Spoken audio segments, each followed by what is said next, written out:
এরকম ড্রেস দেখলে সেই ছোটবেলায় ফিরে যেতে মন চায়। তো এই ড্রেসটা কত বছর বয়স আর কতটুকু কাপড় দিয়ে আমি এটা তৈরি করছি। তো দেখুন এখানে ৪ পার্ট কাপড় নিয়েছি যে ৪ ভাঁজ করা। এরপর এখান থেকে লং নিয়েছি ১৩ ইঞ্চি আর এখানে নিয়েছি ৮ ইঞ্চি। বডির দিকে ১৩ ইঞ্চি নিয়েছি, এখানে ৮ ইঞ্চি নিয়ে এরপর এই যে তেরছা করে যে মাপটা নিয়েছি এটা স্কেল দিয়ে দাগিয়ে দিব যাতে সমান হয়। এবং এখানে ১ ইঞ্চি ডাউন করে নেব। কাপড়ের ঘেরটা আছে ৭.৫ ইঞ্চি। এবার এখানে ১.৫ ইঞ্চি, এপাশে ১.৫ ইঞ্চি, উপর নিচে ১.৫ ইঞ্চি করে এটা শেপ করে দেব। এরপরে এই মার্জিন অনুযায়ী কাটিং করে নেব। এই ড্রেসটা আমি তৈরি করছি ২-৩ মাসের বেবির জন্য এবং বেবি যদি চিকন হয় তাহলে ৬ মাসের বেবিও পড়তে পারবে। তো এরপরে কাটিং করা হয়ে গেছে।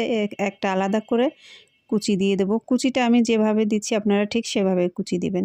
এভাবে করে আমি একটা কুচি আপনাদের দেখিয়ে দিচ্ছি, বাকিটা আপনারা সেমভাবে আরেকটা কুচি দিয়ে দিবেন। কুচি দেওয়ার পরে হলে এটাকে উল্টা করে একটা তেরছা কাপড় কেটে নেবেন, সোজা কাপড় নেবেন না। তেরছা কাপড় কেটে এবার এটাকে উল্টা পাশ বসিয়ে জয়েন্ট করবেন একদম সেলাইয়ের উপর দিয়ে।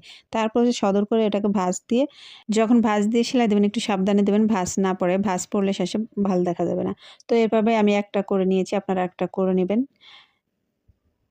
তারপর হচ্ছে নিচের সাইডে আমি লেস দিচ্ছি, মানে নিচের যে ঘেরটা আছে সেখানে আমি এখানে সাদা লেস দিচ্ছি। আপনারা চাইলে রঙিন লেসও দিতে পারেন।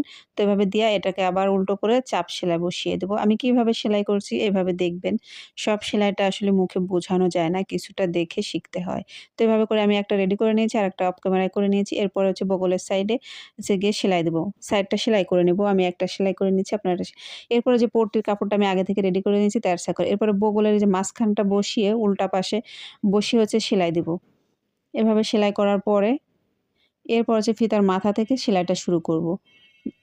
এই ফিতাটা হবে আপনার বগলের সাইড দিয়ে।